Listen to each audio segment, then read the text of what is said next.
Hi all, welcome to my YouTube channel Sai Nirvani. ఈరోజు అయితే మన ఛానల్లో పప్పుచారు ఎలా చేసుకోవాలో చూద్దాం.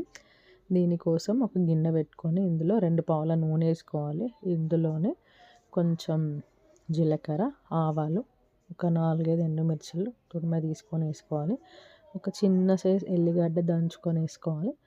కొంచెం ఇంగువ, అలానే ఇక్కడ నేను చూపిస్తున్నట్టుగా సొరకాయ అంటారు, కొంతమంది ఆనంకాయ అంటారు. ఇట్లా పెద్ద పెద్ద సైజుగా కట్ చేసుకొని వేసుకోవాలి. ఇందులోనే కొంచెం కరివేపాకు, అలానే 4-5 పచ్చిమిర్చి చీల్చుకొని వేసుకోవాలి.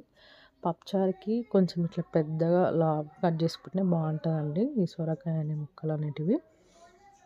ఇప్పుడు ఇవన్నీ ఒకసారి మంచిగా కలుపుకోవాలి. ఇందులోనే కొంచెం కొత్తిమీర వేసుకోవాలి. అట్లనే చిటికెడంత పసుపు, అట్లనే కొంచెం కారం వేసుకోవాలి, 1 స్పూన్. ఇందులోనే కొంచెం ఉప్పు వేసుకోవాలి. ఇప్పుడు ఇవన్నీ ఒకసారి మంచిగా కలుపుకోవాలి.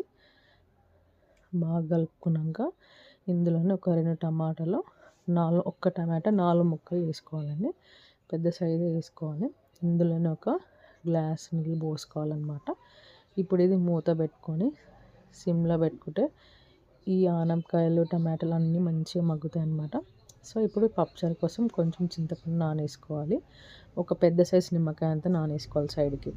దీనికోసం నేనైతే ఒక చిన్న టీ గ్లాస్ 2 ముద్దపప్పు ఉడకబెట్టుకుని అనమాట. ఉత్తి కందిపప్పు ఒక 2 టైమ్స్ కడుక్కొని వాటర్ పోసుకొని ఉడకబెట్టుకోవాలి. చూసారు కదా, ఇక్కడైతే ఆనపకాయలు ఉడుకుతున్నాయి. సో ఇప్పుడైతే మనము చింతపండు రసం అనేది పిసికి పక్కకు పెట్టుకుందాం. ఇప్పుడు ఒకసారి ఇలా అన్నీ పిసుక్కున్నాక చింతపండు అనేది తీసేసి పక్కకు పెట్టుకోవాలి. ఇప్పుడు ఆ రసం అనేది ఉడుకుతున్న ఆనపకాయలలో పోసుకోవాలి. ఇప్పుడు ఆ ఉడకంగానే ఇప్పుడు ఈ ఉడకబెట్టుకున్న ముద్దపప్పులో మరలేసుకోవాలన్నమాట. అది ఇందులో మిక్స్ చేసుకోవాలి. ఇప్పుడు స్టవ్ మీద కుక్కర్ పెట్టి సిమ్లో కొద్దిసేపు మంచిగా మిక్స్ చేస్తూ సిమ్లో పెట్టుకోవాలి.